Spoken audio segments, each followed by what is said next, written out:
Tiffany 20 grand. I ended up buying, well, he bought it. Want to sell one in the future. I'm not here.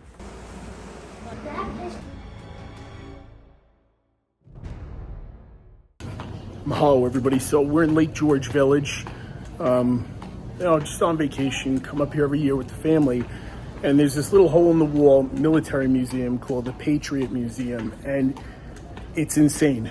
The collection of stuff is beautiful, so we're gonna check it out. It's free, and they have some antiques you could purchase. I'm gonna turn this around right here so you could see. That's what it looks like. It's off one of the side streets on Canada Street. So let's go in and check it out. Big Daddy here, Big Dick Ballistics. I'm here with Tony today, okay? This is his store, the Patriot. Tony, how long have you been here for? This, I believe, is my 25th year in this spot. Okay, I'm gonna pan around to show you this incredible collection. German wings, where are these from? It's wreckage off of German aircraft. They probably originated in Great Britain during the Battle of Britain. You have demilled machine guns on display, not for sale, obviously, right? Because this is pretty much a museum to show off your collection. It's open to the public for free. What are the hours? I usually try to do noon to 8 in the summertime. Okay. Wintertime is quite slow, so it's more by appointment. Yeah, beautiful, beautiful iron and wood, baby. So we have military surplus. We have Mausers, Masses, Arisakas, Carcanos. You think of it, he's got it here on display. He's got a couple little things for sale. He's got a beautiful collection of bayonets as well, helmets, bric-a-brac mixed in there. But the amount of real historical stuff is just totally incredible. It's a cup that belonged to Hermann Göring. It's got his coat of arms on the front of it.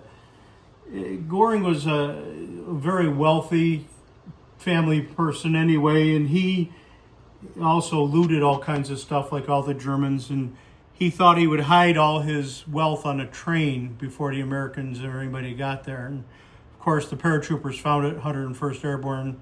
First guy on the train was General Taylor, and he removed 12 of these silver cups.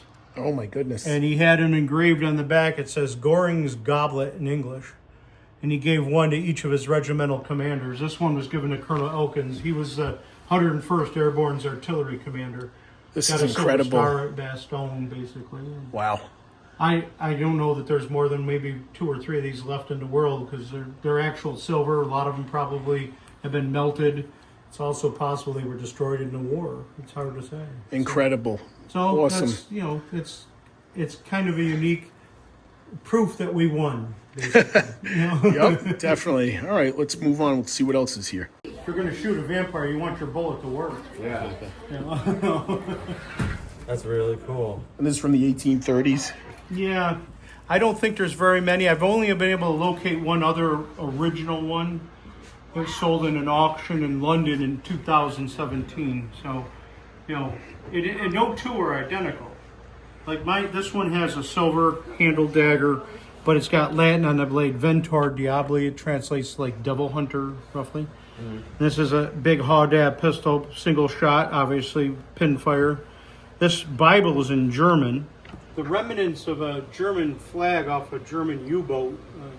It was actually sunk June 16th, 1943 in the Mediterranean by the Royal Australian Air Force. And incredible. There were 21 survivors.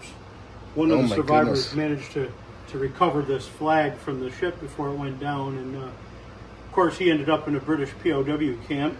And wow. They're not going to let him keep that in a POW camp. So it was camp commander ended up with it. And it made its way through several channels over the years, so it found its way here. And to the Adirondacks. And what's interesting is that the U-97, which is the ship it's off of, I should say ship or sub, it participated in 2 wolf packs, which were those famous, they get in a group and attack a convoy and sink a whole bunch of them. Oh, wow. They sunk 15 ships before they were able to stop them. Wow, incredible. But it's a U-boat, and of course it's damaged by battle, but you can also see repairs where somebody's trying to keep it together best they could. Well, they did. They certainly did the best they could. Just kind of a neat piece of naval history. Oh, it's incredible. All right, guys, so this is the back of the museum. Even more cool stuff. So I'm gonna go by each display case and just show what's in there because a lot of the stuff is just incredible. So in these display cases, we have a lot of bring back stuff, a lot of art from World War II, painted helmets, incredible Battlefield Doug stuff. We have a real Medal of Honor, a real Relic Doug 1911. And this Medal of Honor, it's so unique because I don't know about you guys, I'm a huge Clint Eastwood fan. Okay, this is from a Korean War sergeant from Heartbreak Ridge. All right, so you guys remember that movie with Clint Eastwood? Incredible. There's some wedding pictures in here. That's naturally mine right there. We have stuff dug up from the beaches. All right, this is all Normandy, this display. So we have a Smith & Wesson, one of those Victory models. You have a Steyr over here.